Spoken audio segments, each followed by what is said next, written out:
Hasti Ganagino Tabuk. Ayas Habanuk Tugi, Shabok Gamaza, Horok Tambra Naji Tamra, Brownie Sanmung Bwlai Faritogo, Shabogni, joining Clarinari Bagay. Abu Hakino, Gorishan Bakaste Amsini, Ayas Habanogo, Horimurashini Thani, Phrwngnairok Hainohai, Thani Bagay, Brownie Sanmung Bwlai Rwlaikha. Gorishan Bakaste Bo, Shabok Gamaza on Bishingo Tongo, Horok Sini Chichar, Phrwngnairok.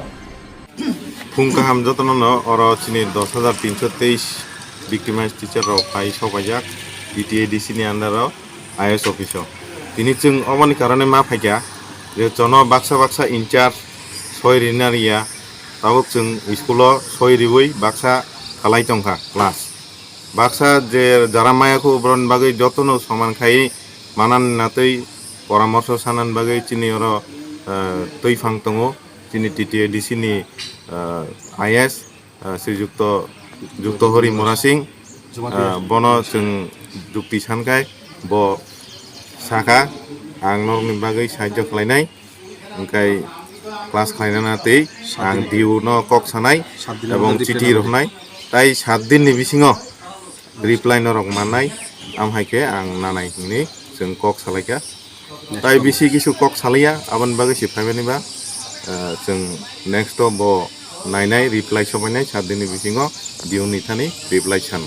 asung hambai इनके नरक जे school जे class खाना इनके बेतन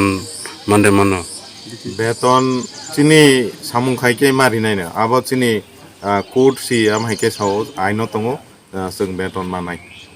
जों नियमित class खाइके जों बेतन मानाय जों अधिकारी बेतन आइनगत भाबे 10,000 সাব ডিভিশনাল যে 10,323 ভিক্টিমাইজ যারা আমরা সবাই আইছি আমাদের এই জয়েনিং আমরা যাতে বিদ্যালয়ে যাইতে পারি তো আমাদের বিদ্যালয় পরিদর্শক যুক্তরি জমাতের সাথে আমরা কথা বলি এবং আমাদেরকে পজিটিভ বলেছেন যাতে আমরা স্কুলে যাই সেদিকটা উনি বলেছেন তো আমাদের গন্ডাসর এবং রসিবাড়ি টোটাল আমরা যে প্রিপারেশন চাকরিচ্যুত 323 78 এরকম মোটামুটি আমরা আছি আর কি। আপনারা যে স্কুলে যাচ্ছেন আপনাদের কি বেতন দেবে সরকার? বেতন দেবে সেটা তো পরের বিষয় আমরা আগে স্কুলে যাই জয়েন করি এরপরে জয়েনের পরে আমরা অবশ্যই জয়েন যদি আমরা ডিউটি করি অবশ্যই পাবো কেননা আমাদের চাকরি যায়নি এটা সুপ্রিম কোর্টের আরবিআই বলে আমরা এখানে কোনো পাঠিই না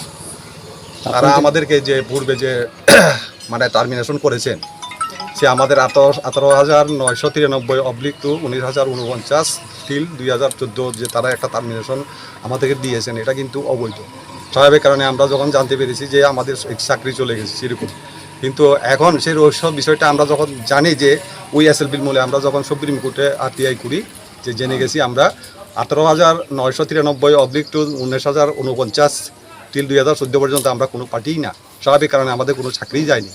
তার জন্য আমরা আজকে বিদ্যালয় পরিদর্শকের কাছে পরামর্শের জন্য এসেছি আমরা যাতে পরবর্তীতে বা স্কুলে যেতে পারি এবং আমরা আশ্বাস দিয়েছেন আপনাদের উনি আমাদেরকে মানে একটা সুন্দর আশ্বাস দিয়েছেন আপনারা আপনার মতো করে স্কুলে যান বা এই জিনিসটার কথা দেখছই করেন সে আজকে এত 12টা নাগাদ এসেছিলেন অনুমানিক 50 থেকে 60 জনের মতো হবে আমার গন্ডাছড়া আমাদের টিটিএডিসি বিদ্যালয় পরিদর্শকের নিয়ন্ত্রণাধীন যেসব বিদ্যালয়ে ওনারা কর্মরত পূর্বে ছিলেন এখনও তারা বিদ্যালয়ে আসা এবং বিদ্যালয়ে ডিউটি করার জন্য আমার কাছে এই আলোচনা করেছিলেন আমি সম্পূর্ণ বিষয়টা আমি ঊর্ধ্বতন কর্তৃপক্ষের গোচরে নেওয়ার জন্য তাদেরকে আমি কথা দিয়েছি ঊর্ধ্বতন কর্তৃপক্ষ যেভাবে ডিসিশন দেবেন আমি সেইভাবে তাদের সাথে পরবর্তী সময়ে আমি কথা বলব।